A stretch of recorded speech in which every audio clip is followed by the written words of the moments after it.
Welcome to Marvelicious Toys.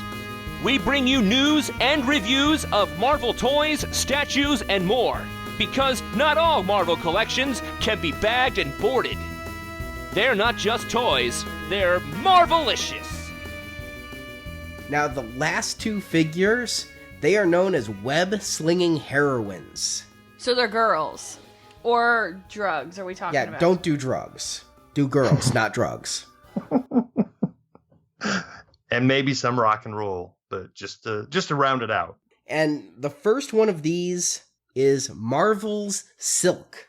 Now, Arnie, you're gonna have to explain this to me, because I remember you, like, when this wave was first announced, you were excited about this character, and you predicted she'd be hard to find. And man, if you're not right, I can't find her on a shelf anywhere. Like, people seem to be going crazy over this particular character. Yeah, Silk was introduced in the Edge of Spider-Verse comic, and she came in as basically a new Spider-Woman when they had all the different Spider people from the various universes. They brought in Spider-Ham.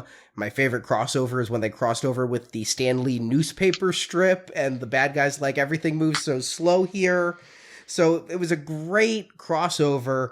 And Silk was the new character out of it that just, I wouldn't say she's a Spider-Gwen level hit. Spider-Gwen also came out of that exact same thing, but she is now hanging out with Jessica Drew, and they have the Spider-Women comic, and just a popular character and a cool design, you know? So yeah, this is Cindy Moon here, and it was a little salacious. I mean, when she and Peter got together, they were both bitten by that spider, it turned out, and they like had a pheromone thing going on that made them a little inseparable, if you catch my drift. Well, she's kind of hot. I'll give her that. They did a really good face sculpt here. In the end, it's a female buck with a new head and a really kickin' paint job, but it is a popular character that people are going to want to pose with Spider-Gwen and all the others. Nice. And she comes with two different heads, and it seems like, yep, they were able to reuse the hair on both of them, so the hair is going to be the same, but the head she is posed with and packaged has her scarf up around her mouth and nose. Mm-hmm. And then they have one where that's not on there, and her scarf can hang around her neck, which I think is kind of a cool little touch there. Yeah, I'll say this whole wave, they've been adding details that make the lack of Electro's hands stand out as an oversight, because they're doing so many cool head swaps. Everybody's had a head swap so far. Even Electro had a head swap, and here with the scarf, they're just really going all out with the accessories. Are they trying to make us buy two of each figure? If so, it may be working for me with Silk.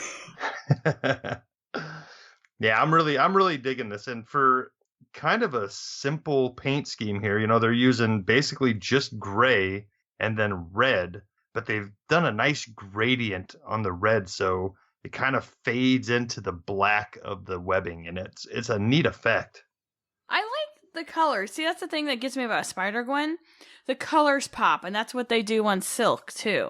You're right, Justin. The red is good. The grays are good. It's very Winter Soldier-y with the gray, black, and red. Yeah, I think this is very good with the colors. And honestly, I freaking love her hair. The blue-green that it is. I have no idea. I actually think I'm going to take this figure in and see if my hairdresser, Dusty, can make that color. That would be awesome on you. Wouldn't it? It's a fabulous color. You haven't gone black in a long time with your hair either. Mm-mm.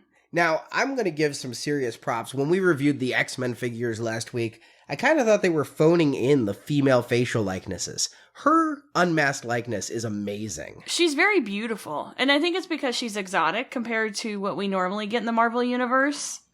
I mean, she is gorgeous. I mean, like, her eyes pop, her eyebrows pop, and maybe it's just because, you know, she does have the darker hair, so they can use the darker paint for the eyebrows and whatnot. You know, looking back on that last review, we were dealing with a couple redheads who might have had lighter eyebrows and features.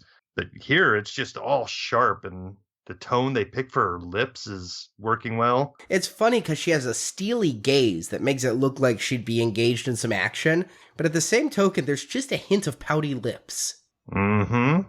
She's sexy. She's got some game going on.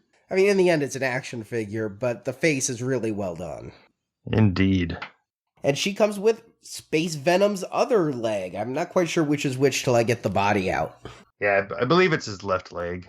And to be honest with you, once I get them both, once I got them both out, I was having a hard time trying to figure out which was which. But quick look at the bottom, you can kind of tell where the instep is. Yeah, I always have to play with it just a little bit. Thanks for watching this video. You can see full episodes of Marvelicious Toys with more collecting news and reviews at marvelicioustoys.com. We also have thousands of toy and collectible photos in our photo gallery.